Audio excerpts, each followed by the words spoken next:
Hello দোস্ত, দেখো আমি এখানে রসুনের আচার করছি। রসুনের যে সব পাতা আছে, রসুনের পাতা থেকে আমি এটা বটির উপরে আস্তে আস্তে করে এটা আমি কেটে দিচ্ছি। কেটে এটাকে ভাগ্য করে আমি ছোট ছোট ছোট ছোট এটা সব কেটে এখানে বাসনের মধ্যে রেখে দিচ্ছি। ঠিক আছে, এরকমই আপনারাও কাটবেন। হ্যাঁ, তারপরে ছোট এটাকে আমি এবার ছোট ছোট করে সব এখানে কেটে রেখে দিয়েছি। এবার এখানে আমি একে মিক্সারের মধ্যে বাসনে রেখে দিয়েছি। বাসন থেকে রেখে মিক্সারের মধ্যে রেখে দিয়েছি। মিক্সারের মধ্যে থেকে একে একদম মেশিনের মধ্যে বুকে বুকে একে একদম ছোট ছোট একে করে দিয়েছি। করে এই তো এবার এখানে বাসনের মধ্যে বার করে দিয়েছি। বাসন থেকে বার করে এবার একে খুব সুন্দর, কি সুন্দর দেখতে লাগছে না?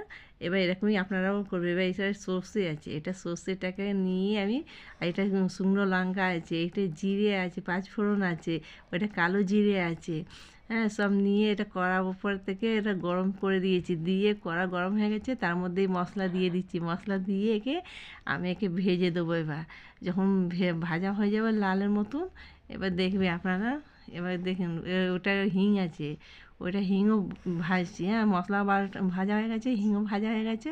এবার এখানে বাসনের মধ্যে সব বার করে নিয়েছি। বার করে তাকে এবার মিক্সারের মধ্যে, আমি মিক্সারের মধ্যে এবার রাখতে যাচ্ছি। এটাকে রেখে এটাকে এবার বাটবো। মিক্সারের মধ্যে এটা বাটা হয়ে গেছে, এটা বাটা হয়ে গেছে। তার মধ্যে এবার এটা রসুন বাটা নিয়েছি। রসুন বাটা থেকে এই সর্ষে বাটা মেলাচ্ছি। এটা সর্ষে বাটা মেলাচ্ছি, তার মধ্যে এবার লঙ্কা বাটা মেলাচ্ছি। লঙ্কা বাটা মিলিয়ে দিচ্ছি। লঙ্কা বাটা, তারপর হলদে বাটা, আর তার মধ্যে মশলা বাটাও আছে। এটা নুন আছে, হিসাব ভর নুন আপনারা নিয়ে নেবেন। এটা এবার এটা আখের রস, এটা আখের রস ডালছি আমরা। এটা হ্যাঁ, আখের রস দিয়ে তার মধ্যে ছেড়ে দিলাম। এটা সর্ষের তেল, যত আপনাদের পছন্দ হয় অত সর্ষের তেল দিতে পারেন রসুনের আচারের মধ্যে। বহুত টেস্টি হয়। আমাদের ছেলেমেয়েরা বেশি অনেক আচারটা খায় এইগুলো, সেই জন্য আমি আচারটা এবার দিকে মাখিয়ে দিচ্ছি।